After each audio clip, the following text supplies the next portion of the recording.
As paz, amém? Glória a Deus. Queria que você abrisse a sua Bíblia em Atos capítulo 20, versículo 35. Eu quero estar ministrando nessa noite sobre o tema Chaves para um coração próspero. Chaves para um coração próspero. Eu creio que Deus deseja nos levar a um nível mais profundo de compreensão sobre a prosperidade que Ele tem para nós. Como nós podemos desfrutar disso, né?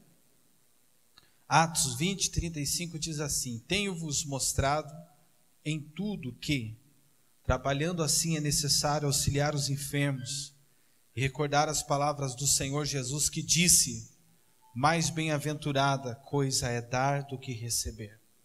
Diga assim: mais bem-aventurada. De novo, mais bem-aventurada coisa é dar do que receber. Aleluia. Quem foi que disse isso, irmãos? Quem? Foi Jesus. E aqui, novamente, o apóstolo está repetindo as palavras de Jesus. Esse foi o estilo de vida de Jesus.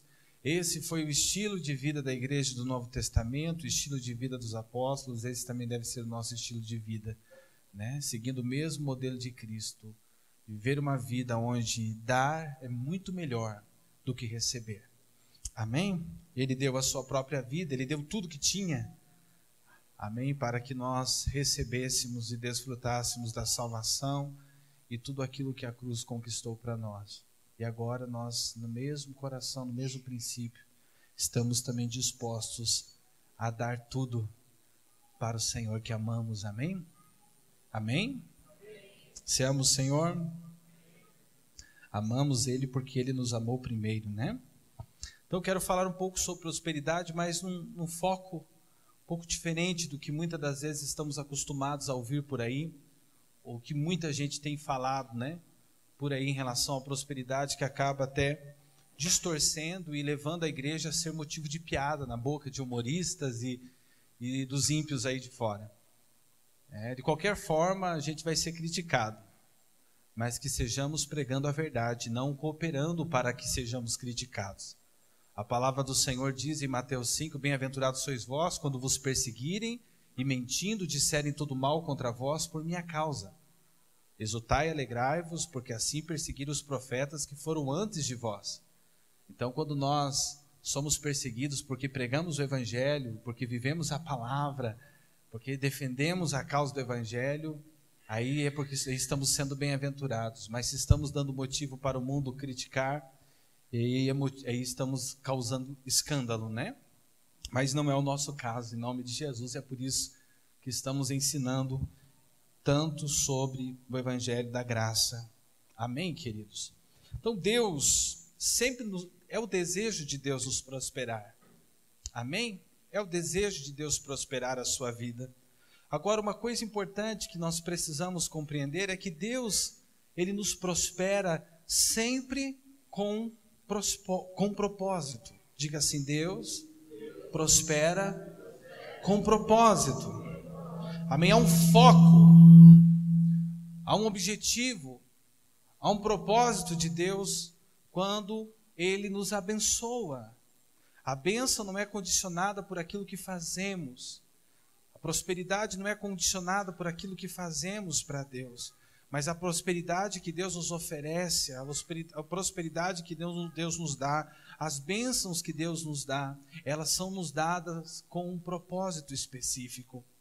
A prosperidade que vem de Deus não é com o objetivo do crente mostrar agora para o mundo, para o ímpio, a sua vida, o quanto a sua vida se tornou uma vida luxuosa, o quanto agora ele tem de riquezas financeiramente falando. A prosperidade de Deus não vem sobre a vida de um cristão para ele mostrar o carro novo que Deus lhe deu, a casa nova que Deus lhe deu. Não é esse o propósito. Na realidade, quando o cristão age dessa maneira e propaga esta ideia de que estar com Cristo o resultado final de estar com Cristo é a bênção financeira e é ter um carro novo e uma casa nova. Nós estamos reduzindo, nós estamos tornando o nosso evangelho, que não é, né? Estamos tornando o evangelho algo medíocre, e não é. Estamos tornando, quando eu digo medíocre, é algo pequeno, algo limitado demais, quando na realidade não é. Então Deus, Ele nos prospera e nos abençoa sempre com o objetivo de nós cooperarmos no cumprimento do propósito dele. Diga assim: Deus me abençoa, Deus me prospera, para eu cooperar no cumprimento do seu propósito. E qual que é o propósito de Deus para a igreja? Qual é o propósito de Deus para os seus filhos? É que nós alcancemos a nossa geração para Cristo. O objetivo do Senhor, o propósito do Senhor é o crescimento da sua obra. O propósito do Senhor também é a edificação da igreja, e dentro dessa edificação é o cuidado mútuo que deve ter entre os irmãos, uns para com os outros. Então a prosperidade que vem sobre a minha vida através do Senhor, através de Cristo, ela deve ser com o objetivo de eu me tornar um cooperador de Deus. Crescimento na edificação e no cuidado dos meus irmãos. Olha o que diz 1 Coríntios capítulo 3, versículo 9. Portanto, nós somos colaboradores. Em outra versão diz cooperadores de Deus. Vós sois a lavoura de Deus e edifício de Deus. Eu gosto desse texto de Paulo porque ele deixa bem completinho, né? O propósito de Deus para as nossas vidas. Esse texto fala que nós somos lavoura, isso fala do cuidado que Deus tem com a gente, cuidado especial. E quando eu penso em lavoura, eu não sei porque eu lembro do alface, né? Numa lavoura de alface, porque por ser uma planta bem frágil. E aí eu imagino a gente como um monte de alfaces, né? É meio estranho, mas é por aí. E a ideia de que esse tipo de planta exige um cuidado especial. E nós, como lavoura de Deus, recebemos esse cuidado paterno, esse cuidado especial do Senhor sempre. Ao mesmo tempo, esse texto está dizendo que nós somos edifício. E aqui fala de um outro aspecto importante do propósito de Deus para nós, que nós somos a casa, a habitação de Deus, lugar onde o Senhor tem prazer em estar. O Senhor tem prazer em estar em nós, tanto individualmente, nós como templo do Espírito Santo, como coletivamente, nós como casa espiritual de Deus, como edifício de Deus. Amém? E ao mesmo tempo que ele fala que nós somos essa lavoura que é cuidada por ele, somos também esse edifício que é a casa dele, ele também diz que nós somos seus cooperadores, nós somos seus colaboradores. Olha que coisa tremenda, o Senhor está dizendo que nós participamos ativamente do projeto, do propósito que Ele está desenvolvendo nesta terra e durante a história da humanidade. A igreja é cooperadora de Deus, você é cooperador de Deus, você está participando, ou pelo menos deve estar participando daquilo que Deus está fazendo neste mundo, da expansão, do crescimento da obra, da expansão do evangelho sobre esta terra. Amém? Isso é algo que deve mexer com você positivamente. Agora, entendendo isso, que Deus me prospera com um propósito, que eu sou cooperador de Deus, então como cooperador, eu vou usar todos os recursos que Deus está me dando para cooperar com Deus. Eu devo lembrar que uma das áreas que o diabo mais vai atacar na minha vida, na sua vida, é essa área financeira. Tentando de todas as maneiras manter os crentes com uma mentalidade errada sobre a contribuição, sobre o ofertar na obra de Deus, na vida da igreja. Porque o diabo sabe que uma vez que ele consiga neutralizar, levar os membros a resistirem ao ensino, à contribuição, ao ensino sobre contribuição e à contribuição em si, isso de alguma forma vai afetar o propósito de Deus. Porque muito daquilo que tem relação com o cumprimento do propósito de Deus, envolve a participação financeira por parte dos irmãos, por parte da igreja. Então o diabo trabalha bastante, e é por isso que quando nós falamos com relação à oferta, por isso que quando nós ministramos sobre contribuições, o diabo fica furioso mesmo. E a gente percebe a fúria do diabo porque ela se manifesta através da mentalidade errada de muitos irmãos que acham ruim falar sobre oferta. Talvez possa, espero que não, mas possa haver um ou outro irmão no nosso meio que quando percebeu que o assunto da palavra diz respeito à oferta, à contribuição, já deve ter fechado um pouco o coração, achado ruim. Então isso é sinal da fúria do diabo. De alguma maneira o diabo está conseguindo atingir a sua mente, ou manter na sua mente uma ideia, um pensamento errado em relação a esse aspecto, esse ensino tão importante da Bíblia Sagrada. E por que o diabo se enfurece? Porque além disso atrapalhar o crescimento da obra de Deus, a questão das ofertas tem a ver com o governo de Deus na nossa vida. Se você se incomoda, se você fica bravo, quando você ouve um ensino tão equilibrado como o ensino da graça que envolve a área das contribuições, o ensino da generosidade, isso é sinal que o dinheiro provavelmente está sendo um Deus na sua vida. Se você fica indignado com isso, fica irritado, fica incomodado, é porque talvez o Deus na sua vida não está sendo o Senhor Jesus, mas está sendo o dinheiro. Porque se está sendo o Senhor Jesus, você não vai ter dificuldade, não só de ouvir um ensino que também é do Senhor Jesus sobre essa área, mas de abrir o seu coração, ou estar disposto a ser generoso com relação à obra de Deus. E é por isso que esse assunto é importante, porque tem a ver com o governo de Deus. Se Deus, às vezes por causa do dinheiro, por causa do apego ao dinheiro, por causa da avareza, muita gente tira Deus do trono, do lugar de proeminência, de primazia do coração e coloca as riquezas. Isso é importante nós observarmos, porque às vezes quem está ocupando o primeiro lugar na nossa vida não está sendo o Senhor Jesus.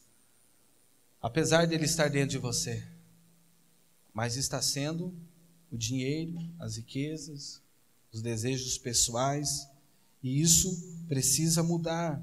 Porque você é um cooperador de Deus. E como cooperador de Deus, o que tem que estar em primeiro lugar no seu coração é o Senhor e o propósito dele. E não tem como você deixar o Senhor e as riquezas, o Senhor e os teus próprios objetivos em primeiro lugar. Não tem como você servir a Deus e servir as riquezas ao mesmo tempo. Diga assim: na minha vida, no trono da minha vida, só há lugar para Jesus. No trono da minha vida, só há lugar para o propósito de Deus. As riquezas vão ter algum lugar na sua vida? Vão, mas sempre lugar de servo, porque o lugar do Senhor é o lugar de Jesus. Quem vai ser o Senhor é Jesus sempre. Amém? Entendendo isso, existem algumas chaves importantes que você precisa aprender, que não é uma fórmula mágica para que você desfrute da prosperidade, mas são princípios fundamentais, que sem eles, realmente você vai estar se privando de desfrutar da prosperidade que Deus tem para você e de ser um instrumento na vida da igreja para cumprir o propósito de Deus de uma forma muito, muito mais ampla. E a primeira chave que você precisa observar, que é importante nas nossas vidas, é que nós não devemos fazer barganha com Deus. Diga assim: nós não devemos fazer barganha com Deus. Então, infelizmente, irmãos, muita gente tem deturpado o sentido, o princípio da semeadura e da colheita. Nós ouvimos muita gente falando sobre colheita e semeadura, muitos pregadores, muitos pastores, muitas igrejas, e muitos pastores dizem: plante e você vai colher, plante e você vai colher. E de fato, Nós, inclusive, falamos isso, que o princípio da semeadura, ele está presente na Bíblia, está presente no Novo Testamento, né? Sendo aplicável exclusivamente à área financeira, apesar de ser um princípio que está presente no Novo Testamento, o princípio de plantar e colher, por muitas pessoas tem sido entendido de maneira errada esse princípio. Então o problema não está no princípio, o problema está na compreensão, no entendimento errado desse princípio.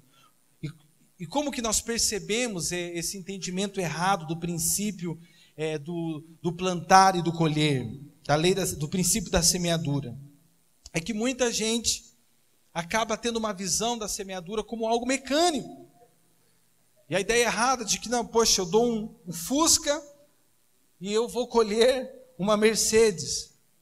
Eu vou dar uma camiseta e eu vou colher um terno. E coisas desse tipo. Essa mentalidade é uma mentalidade errada. Por quê, irmãos? Porque isso não funciona assim. Podemos ter um caso ou outro acontecendo dessa maneira, mas de modo geral, na prática geral, não é assim que funciona. Você sabe que não é assim que funciona. E muitas pessoas têm ensinado dessa maneira, que se você der, um exemplo, né? Você dá 10, você vai receber 100. Alguns tratam a questão das contribuições, inclusive, como um investimento muito bom. Você vai estar dando 10, você vai colher 100. Você vai estar dando 1.000 e você vai colher 10.000. Você vai dar um carro simples, você vai dar um Fusquinha e você vai colher uma Mercedes. E aí as pessoas que também já estão com o coração errado, absorvem essa ideia e tratam o relacionamento com Deus a partir dessa ideia. E o que está de errado nisso, irmãos? O que está de errado nesse princípio, nessa maneira de lidar com as ofertas, com as contribuições, inevitavelmente com o relacionamento com Deus, é a tentativa de barganhar com Deus. Deus não aceita barganha, irmãos. Isso tem que estar claro para nós. Por mais que nós estejamos ouvindo constantemente os televangelistas falando, trazendo essa ideia de que você faz barganha com Deus, de que você comercializa com Deus, de que você compra a Deus, de que você paga a Deus para que Ele faça alguma coisa que você está querendo, não é isso que o Novo Testamento ensina. Deus não faz comércio. Agora o diabo sim ensina a vender e a comprar. Agora Deus não. O que Deus ensina? Qual é o princípio do Novo Testamento? É dar e compartilhar. Diga para o seu irmão, o princípio do Novo Testamento é dar e compartilhar. Você vê que até Jesus ficou indignado com a maneira como as pessoas daquele tempo, os comerciantes, estavam tratando o templo, fazendo do templo um lugar de comércio, se aproveitando da fé dos irmãos que iam lá sacrificar os animais para fazer comércio, fazer daquele ambiente daquele ambiente e da fé daqueles irmãos um meio de lucro. E você vê a indignação de Jesus, porque isso não tem nada a ver com Deus, isso não tem nada a ver com o amor de Deus, isso não tem nada a ver com a palavra. E você percebe na própria vida de Jesus, Ele sendo alguém de total doação. Sua vida sendo de doação, de entrega, de partilhamento com os outros, com os seus discípulos e com todos aqueles que iam até Jesus. O ministério de Jesus, a vida de Jesus, a sua existência, o seu tempo de vida aqui na terra, em nenhum momento visou o lucro pessoal, em nenhum momento visou a satisfação materialista.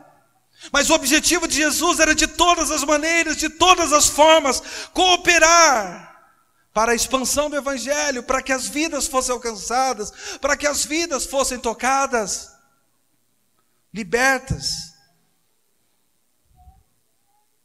Então nós não podemos aceitar isso.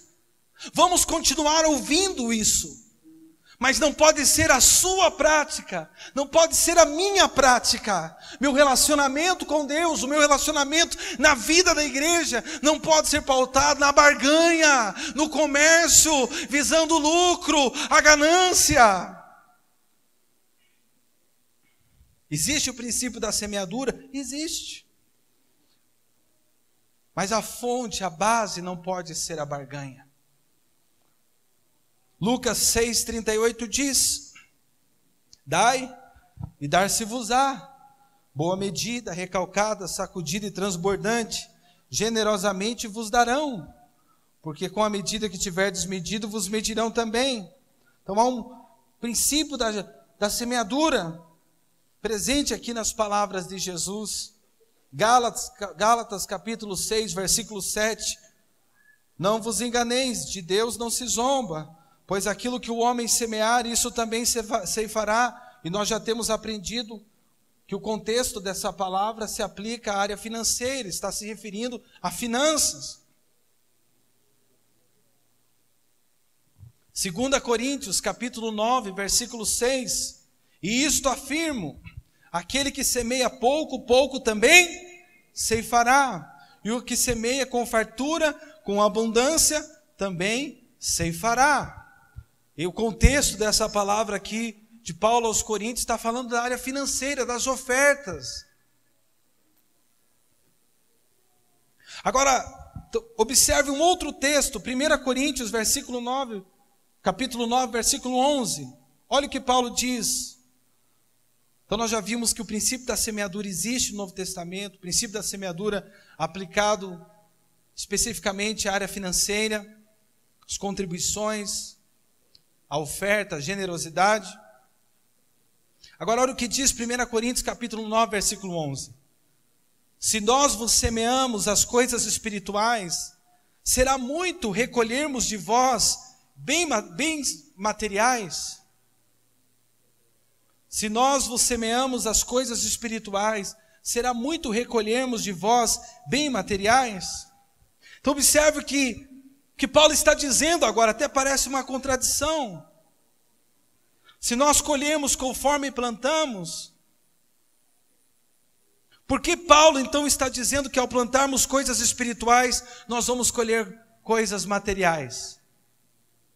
Que a ideia seria, se eu vou receber, se eu quero receber dinheiro, abundância, né, na área financeira, então eu vou semear dinheiro. Mas Paulo está dizendo aqui que eles haviam semeado coisas espirituais, e não teria problemas eles esperarem agora colherem coisas materiais. E aqui está um fator muito importante, irmãos. Porque tem muita gente que está semeando de fato, que semeia financeiramente na vida da igreja, que oferta, mas não vê nenhum tipo de colheita nessa área financeira. Aí um dos problemas pode ser isso que Paulo está falando.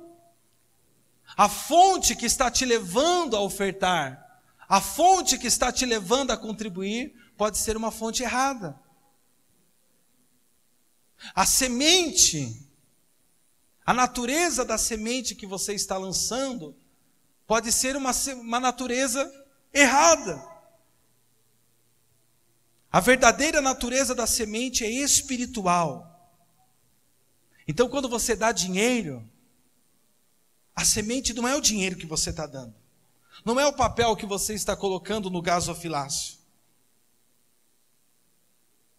A semente é aquilo que está dentro do seu coração na hora de você ofertar.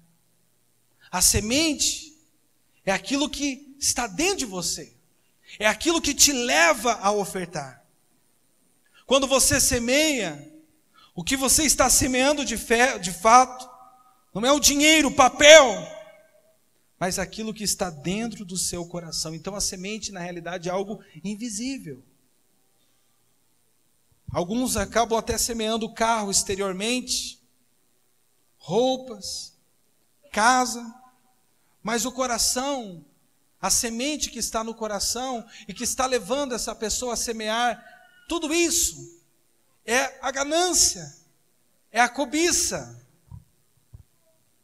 Não é a semente correta, mas é a semente da ganância. O resultado é que ela não vê em nenhum momento a colheita, não desfruta da colheita daquilo que ela está semeando. Você precisa entender que ofertar não é um investimento.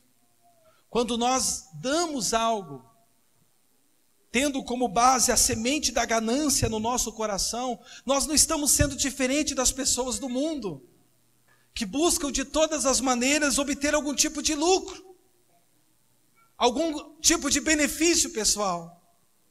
E quando eu lido com Deus e com a oferta desta maneira, eu estou me colocando no mesmo tipo de atitude, estou tendo o mesmo tipo de atitude das pessoas lá de fora. Tem muita gente que fica brava, indignado com os pastores, né? Que acabam transformando a sua vocação de ser pastor em uma fonte de lucro. Mas tem muitos irmãos que fazem a mesma coisa no seu relacionamento com Deus. Buscam a Deus como fonte de lucro. Ofertam como meio de ter mais lucro. Aquilo que eu estava falando no início. Teve o caso de uma irmã mesmo, né? Que ela se sentiu constrangida pelo Senhor a dar um carro. Ela tinha um Uno 94. E algo dentro dela falou que ela deveria dar aquele carro para a obra de Deus. E ela não tinha certeza se aquilo era de Deus. Ela conversou com o seu pastor falou para ela orar, para que Deus ficasse mais claro se era isso que ela deveria fazer ou não. E ela foi orar, e aquilo se tornou mais forte para ela. Ela voltou a falar com o pastor, e o pastor disse para ela orar novamente, mais um pouco, até o momento que ela chegou e disse: pastor, não estou nem conseguindo mais dormir. Eu entro dentro desse carro e eu sinto que esse carro não é meu mais. E ela chegou e deu de oferta de uma vez, né, aquele carro, porque ela já havia entendido que não era mais dela. E o que aconteceu? Um tempo depois, parente dela dos Estados Unidos chegou, viu que ela estava sem carro, falou: eu não concordo você ficar sem carro, e eu vou comprar um carro para você. Foi na concessionária e deu o carro para ela, um carro muito melhor.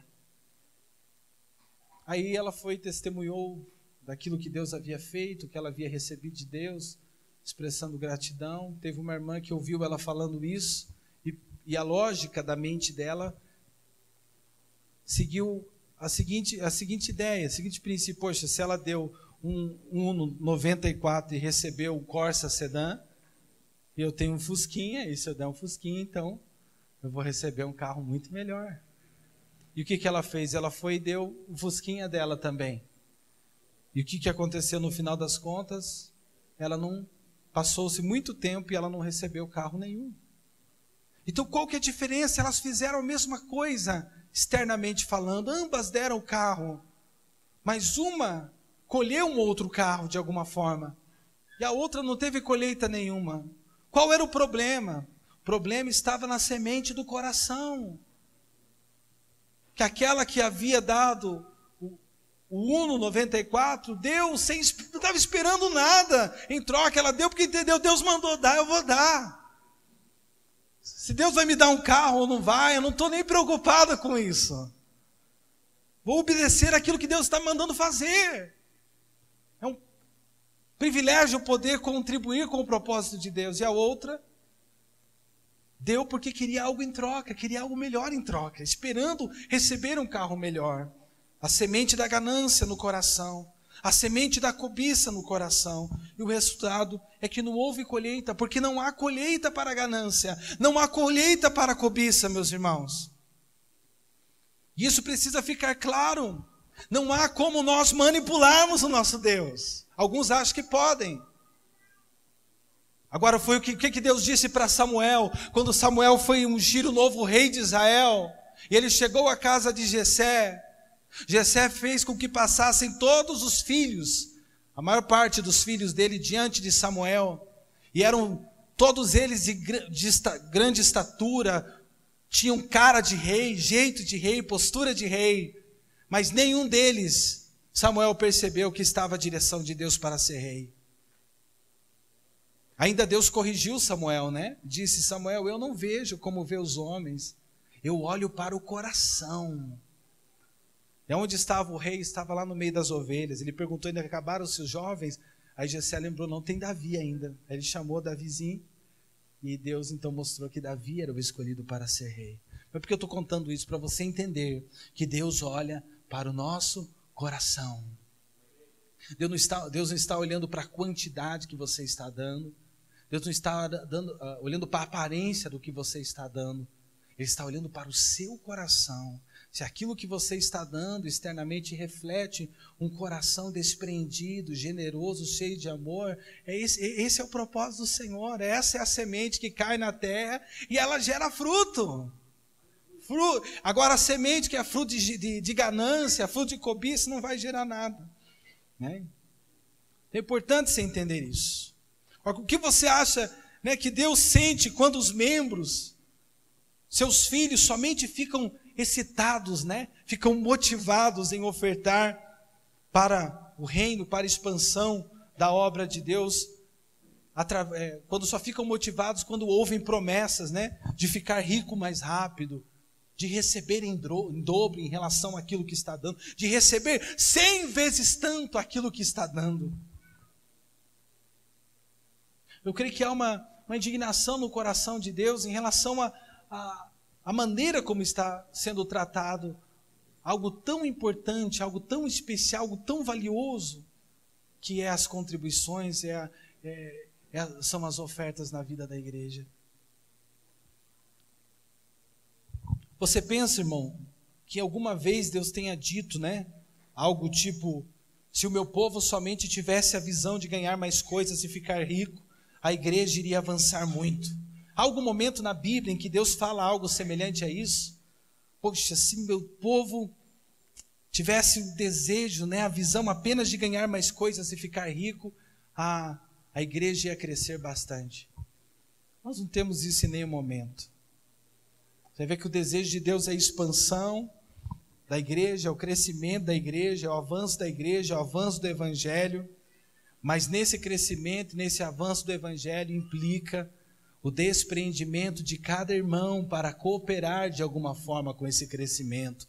E esse cooperar precisa ser fruto do amor, precisa ser fruto da gratidão a Deus. Quando eu dou para a obra de Deus, a minha motivação, antes de tudo, não é de ter de volta aquilo que eu ofertei, mas de ver a obra se expandindo. Por que você está ofertando, irmão? Porque eu quero ver a obra crescer. Porque eu sou parte disso. A motivação precisa ser qual, então? A motivação precisa ser o amor. É certo que você vai acolher abundantemente, mas o teu desejo não está focado na colheita que você vai ter. O teu desejo é abençoar a obra. O teu desejo é expressar gratidão. O teu desejo é expressar amor. Amém, irmãos? Então o princípio da semeadura funciona, mas tem que ter a motivação. 1 Coríntios 13:3 diz, né? Ainda que eu distribuísse toda a minha fortuna para o sustento dos pobres, e ainda que eu entregasse o meu corpo para ser queimado, e não tivesse amor, nada disso me aproveitaria. Então, a chave para nós desfrutarmos dessa abundante colheita é nós ofertarmos com amor. Amém? Deus quer nos dar muitas coisas, amém, irmãos? Deus deseja a nossa prosperidade, mas Deus está olhando para o nosso coração, esperando que haja essa motivação correta, que é a motivação do amor. Teve o caso de um casal que eles, por causa da célula, eles decidiram alugar um apartamento maior. Eles não estavam esperando nada em troca, eles não estavam pensando, poxa, eu vou aqui abrir, eu vou pegar um apartamento maior, e aí eu pegando esse apartamento maior, Deus vai fazer alguma coisa para me dar uma casa, porque eu estou recebendo a célula dentro da minha casa. Não, eles, por amor à célula, por amor à obra de Deus, eles decidiram, não, esse apartamento, esse lugar está pequeno, nós vamos ter que gastar mais para pagar um aluguel maior, porque é uma casa, é um apartamento maior, mas nós queremos ser um canal de Deus para a vida dos irmãos. Eles eram anfitriões, e eles fizeram isso, alugaram um outro apartamento, tiveram que investir mais dinheiro nisso, sem esperar nada em troca. O que aconteceu? No momento que eles nem estavam esperando, eles ganharam uma casa. Então, a mentalidade errada vai pensar, poxa, eu vou abrir minha casa para receber a célula, eu vou alugar um lugar maior para receber a célula, e daí depois Deus vai me dar um apartamento, Deus vai me dar uma casa. Isso é mentalidade errada. Isso é meio da ganância. Agora, a mentalidade correta, né? É aquele que faz porque ama a obra, porque de alguma forma quer cooperar para o crescimento da obra. E quando você menos espera, a colheita abundante se manifesta. Teve o caso de um casal de médicos também, que eles compraram uma casa até maior para poder receber a célula. Eles não estavam pensando em receber nada em troca. E pouco tempo depois, eles tiveram um tempo de muito desfrute, de bênçãos, de suprimento de Deus, inclusive de cura para um de seus filhos que tinha uma doença grave. Não foi feito barganha, não foi feito negociação com Deus, foi feito por amor. E de repente, a colheita acontece assim, ela não vem no tempo que nós esperamos, né? Ela de repente acontece, né? Colheita abundante. Então, qual que é o primeiro princípio? Qual a primeira chave, irmãos, que deve nos levar, que vai nos levar a esse desfrute da prosperidade e sermos um canal de Deus, né, através dessa prosperidade na vida da igreja, é nós não barganharmos com Deus. Amém? Olhe para o seu irmão e diga, não barganhe com Deus. Deus sonda os corações. O segundo princípio que deve fazer parte da nossa vida, no que diz respeito às contribuições e ao desfrute da prosperidade, é que nós temos que ter cuidado com a noiva do Senhor. Diga assim, eu preciso cuidar da noiva do Senhor. A noiva que eu faço parte. Amém, irmãos? Então, uma das coisas importantes que deve acontecer na nossa vida é nós termos revelação da igreja.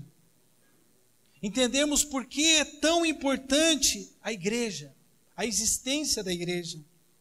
Por que é tão importante nós abrirmos mais e mais igrejas nos mais diversos lugares que o Senhor nos enviar.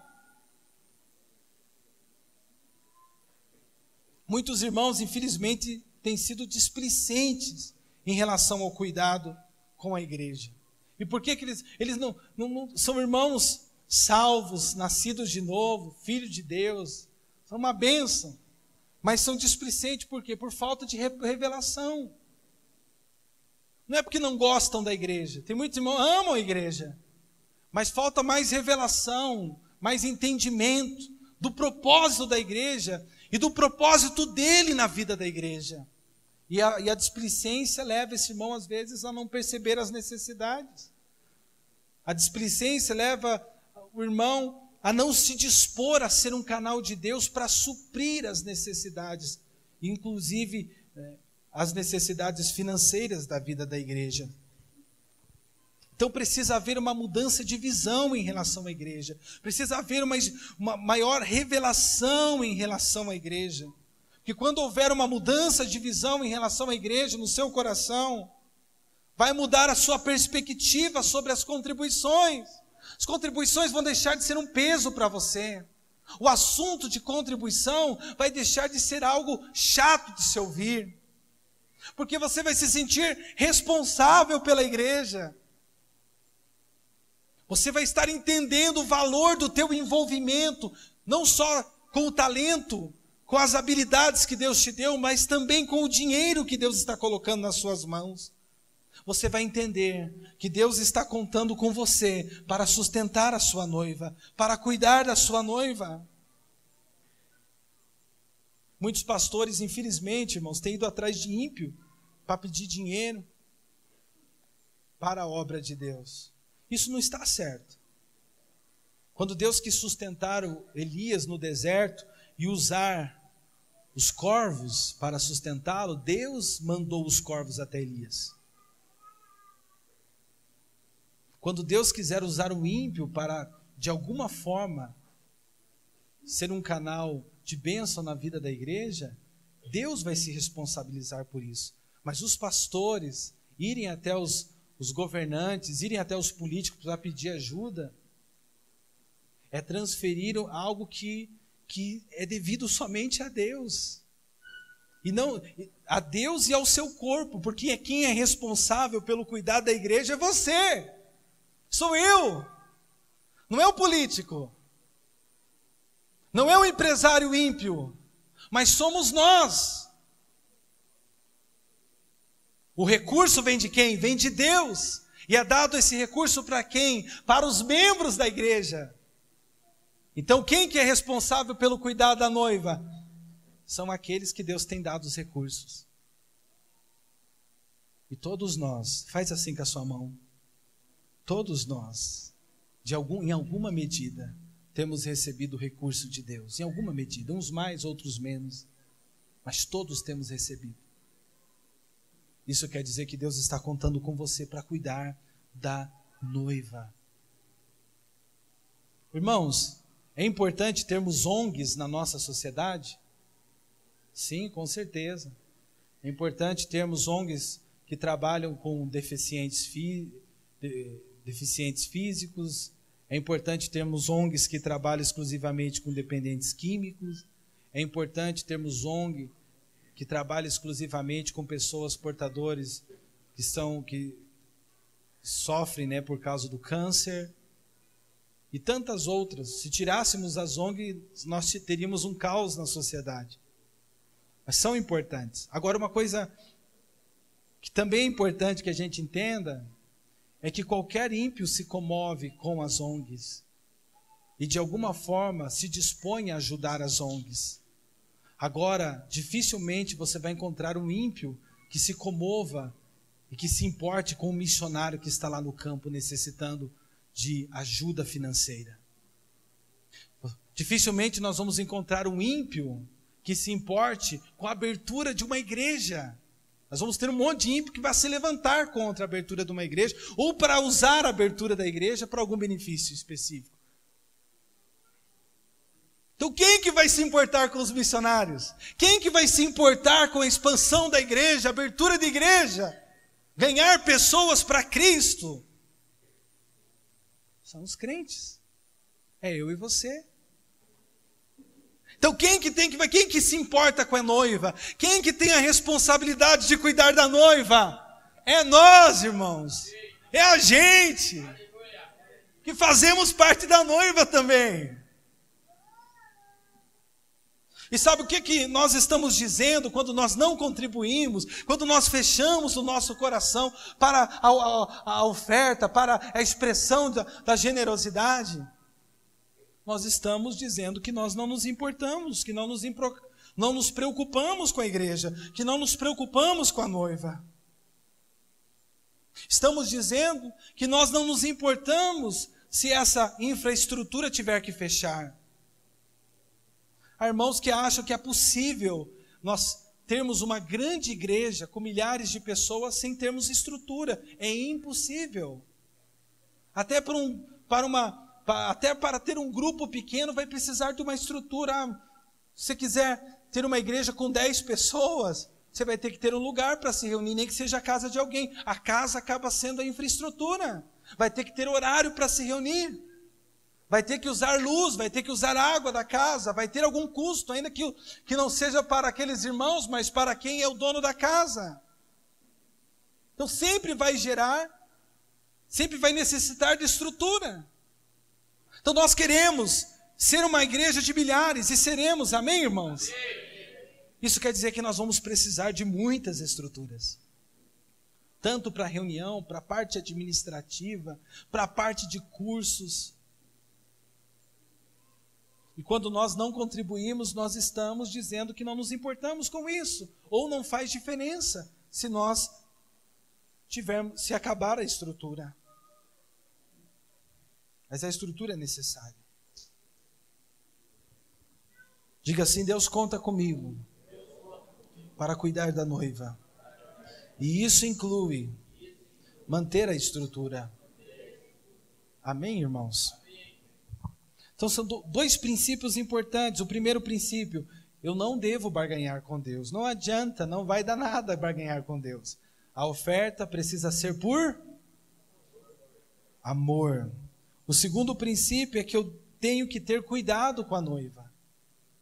E o cuidado inclui eu ser um ofertante generoso. Agora a terceira chave, a mais importante. A terceira chave é que a fonte do amor que eu preciso ter para ofertar na obra de Deus, com a semente correta, a fonte que vai me levar a cuidar, aquilo que vai me levar a cuidar da noiva, da forma correta, a fonte desse amor que vai me levar a cuidar da noiva é o Senhor Jesus. Diga assim: a fonte do amor que eu preciso para não barganhar e para cuidar da noiva é o próprio Senhor.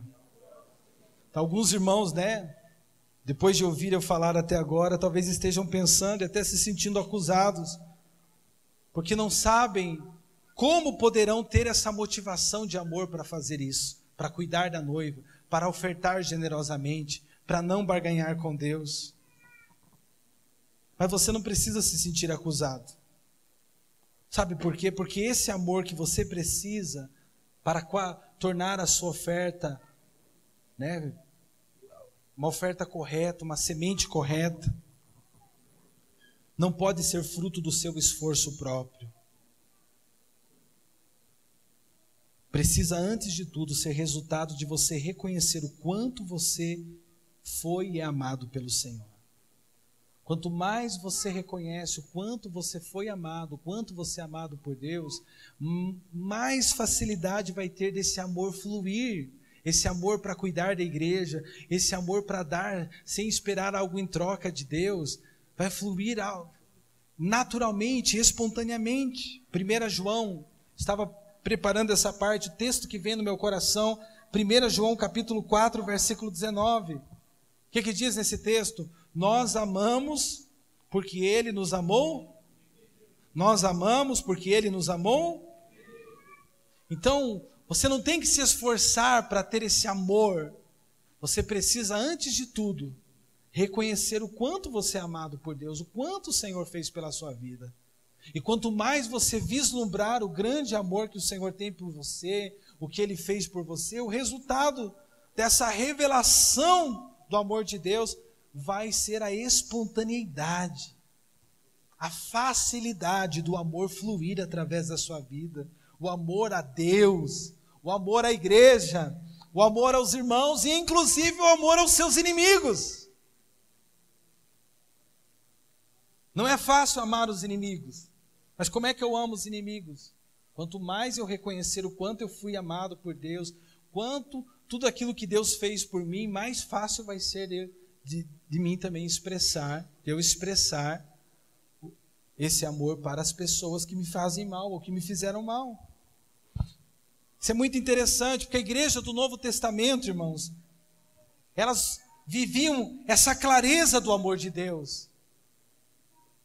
Tinham uma revelação profunda do quanto eles foram e eram amados pelo Senhor. E por isso eles tinham facilidade de expressar amor pelas vidas, inclusive estarem dispostos a morrer para levar o Evangelho. Amor pelas vidas e amor pela obra do Senhor. Veja o exemplo de Estevão. Estevão foi o primeiro mártir da igreja. E quando você vê a forma como ele morreu, você consegue perceber Jesus ali. Era Estevão. Mas as atitudes e a forma como Estevão morreu foi muito parecida com Jesus.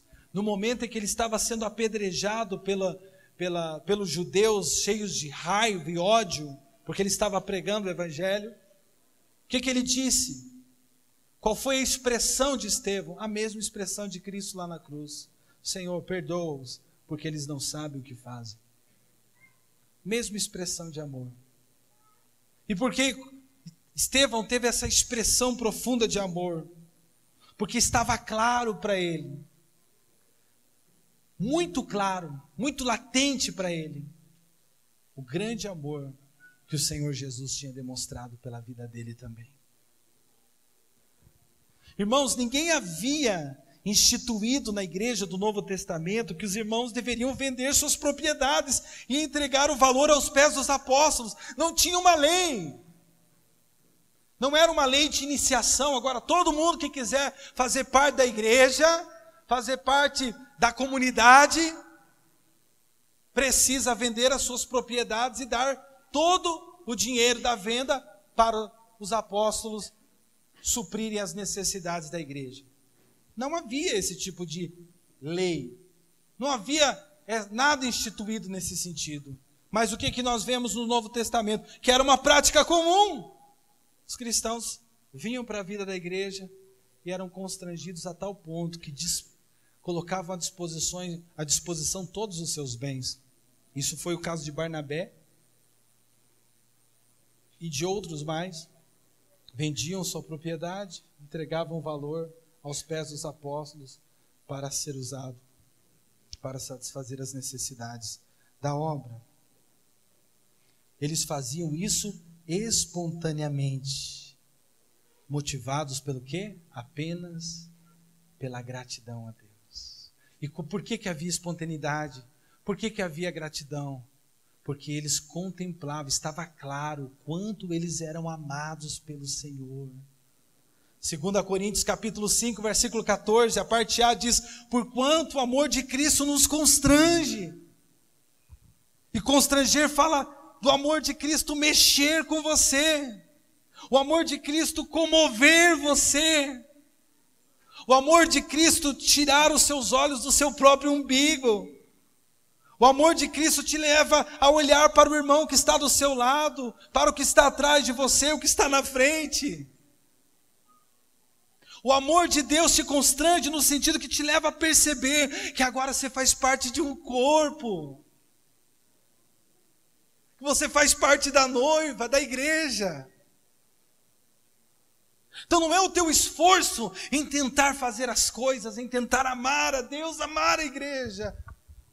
É você contemplar o amor, a grandeza desse amor de Cristo pela sua vida. E é essa contemplação, esse entendimento, esse reconhecimento do quanto Cristo tem feito por você, quanto Ele fez por você, é que vai te levar a ter uma postura, uma disposição de expressar esse amor pela obra, pela vida de outras pessoas.